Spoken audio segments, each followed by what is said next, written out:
Hello and welcome to another episode of Riley Talks. This week I have a very special guest on my 30th episode, Dr. James Trammell, or Jim. Yeah, James Trammell, yeah. Hello. So how did you get to High Point? I came here from St. John Fisher College out of Rochester, New York. I was an assistant professor there for 3 years. Prior to that, I was finishing up my PhD at the University of Iowa. Prior to that, I was working for CNN. Prior to that, I was finishing my master's at the University of Georgia. Prior to that, I was working in Washington, D.C. Prior to that, I was getting my bachelor's at Asbury College, which is now Asbury University. So, yeah, that's pretty much it. You worked for CNN, you said? CNN, mm-hmm. What did you do there, out of curiosity? When I was there, I one of the places that I worked was in a division called Special Projects, and we made little bumps that would play before commercial breaks. So, when we come back, we'll have this interview with whomever, and then there'd be this like 90-second bump called Ask CNN, and they would ask a question. Like somebody would write in with a question or call in with a question. They're like, what happens if you drop something in space? Does it fly in its own orbit? Or can you explain the Israeli-Palestinian conflict in 90 seconds? And we would answer those questions. So next question is, what's your favorite project to make your students do? Oh man, that's tough to answer because I have to grade all the projects, and I want to make sure that I'm grading something that I'm going to enjoy, watching, and if I'm going to have to spend time, hours and hours and hours watching a whole bunch of projects covering a very similar thing, I want to make sure it's something that I'm going to enjoy. I think the project that I probably most enjoy watching the students do, though, is the studio productions. Because the studio productions, what we do in that class is every student is required to produce and direct a 5-minute interview style show, with the rest of the class working as the crew. And it tends to be one of the first video productions the students do. So the first time they come in to do their first shows, they're like freaking out because like they've never used equipment before. They are scared to touch anything. They're scared they're going to break stuff. And then by the time we've gotten through 12, 13, 14, 15 shows, they're walking in like they're old pros and be like, "Oh, I'm going to do something different with this now, and I'm going to try something new here." And that's fantastic. It's exciting to see that transition. So when we do our first few shows, I am spending a lot of time in rehearsal, sort of hand-holding, sort of making sure every student is comfortable using the piece of equipment that they're doing. And then by the time we get to the end of those, a lot of times I just kind of sit back and watch because everybody's got it. And that's exciting to watch. I actually do have a funny story about that. And it's not about me in that class, but my friend was taking the other section of your class, Michael Brett, and I drove him to his, and I was upstairs editing, and I'm like, okay, I'll just be here when you're done, so I can drive you back to campus. And I'm up there for 3 hours, and then I call him, and I'm like, hey, you didn't come and get me. Are you done? He's like, oh man, I finished so long ago. I took the bus, man. It's like, oh, okay, Mike.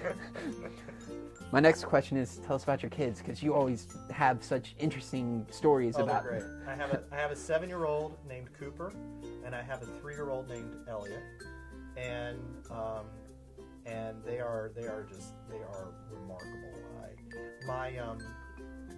My mother told me before I had kids, she said that you never understand how much you could love someone until you have kids. And she was kind of wrong about that, because I was confident that I would love them a lot. The quantity of love I'm like, yeah, okay, I can comprehend that. That's no problem. The quality of it is so weird. That I just had no perception of what that was going to be like. They're the only people in my life who have thrown up on me that I have not gotten mad at. You know what I'm saying? I think so. Okay, all right. They are, I don't know, they're fantastic. And I like talking about them in class. I like I like. Yeah, I mean, you know this, but when I do tests where like I'll have a photograph and say like, what's wrong with this photograph? It'll be a photograph of my kids Right. that I have shot. As always, since my show is about like media and television and movies and such, I always ask what's your favorite movie, but since you're in television, I'll ask both. What's your favorite television show?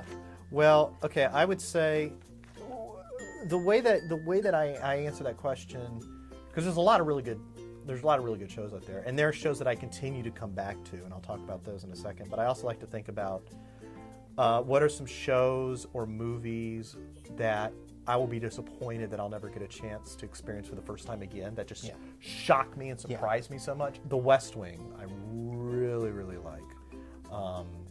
I continue to watch it. Just the first 4 seasons. After season 5, it's not worth watching, but the first 4 seasons were remarkable. The storytelling is fantastic. I like The West Wing. I like MASH. I watched MASH like every day in college. I had like the old Columbia House like videotapes, and I just watch them like all the time. And now on Netflix, you can watch The West Wing and MASH, and all the episodes. And so that's a lot of fun. Yeah. I really gravitate toward shows that have good characters. I'm going to say good characters. I mean, not just like well-developed characters, but like characters who are just like good, decent human beings who are trying to do good for others, and maybe they've done something wrong and they try to fix it. You get that a lot in The West Wing because it's so. I mean, people talk about how The West Wing is very much, so earnest.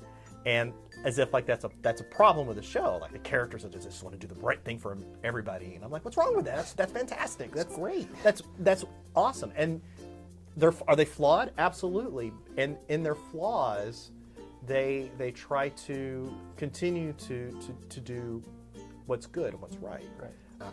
All right. So last question. Okay. What's your favorite movie? Oh, see. Okay. I know it's such a hard question. Oh man, Close Encounters of the Third Kind is a film that Beautiful film. It is great. It's one of those movies that, again, it's one of those that's like, first time I saw it, I was blown away by it. And it's not and if you say it's a film about aliens, you've missed the point, because it's not a film about aliens. It's not a film about aliens. It's a film about our reactions to it. It's really cool. Let's see, what else could I say? I cannot overestimate the importance that Ferris Bueller's Day Off had on me as an adolescent. It was a very well-made film. Well, all right. Well, thank you, Dr. Trammell. Thank you. It's been great.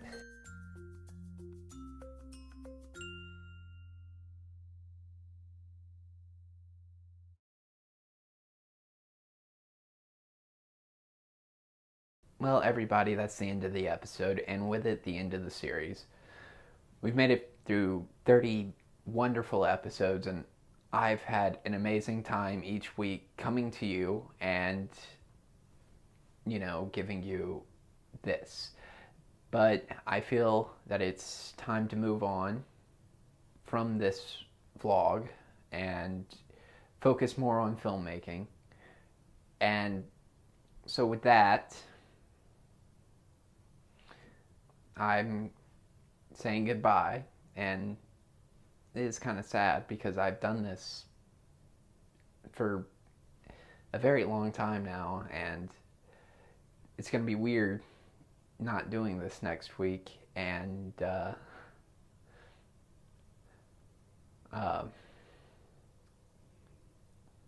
well, I guess I should just sign off now, and you'll see me again on other productions down the line. It's time to make a change. I want to thank all of you for watching, and I know you'll come back when there's more to come back to. All right, guys. Thank you. Goodbye.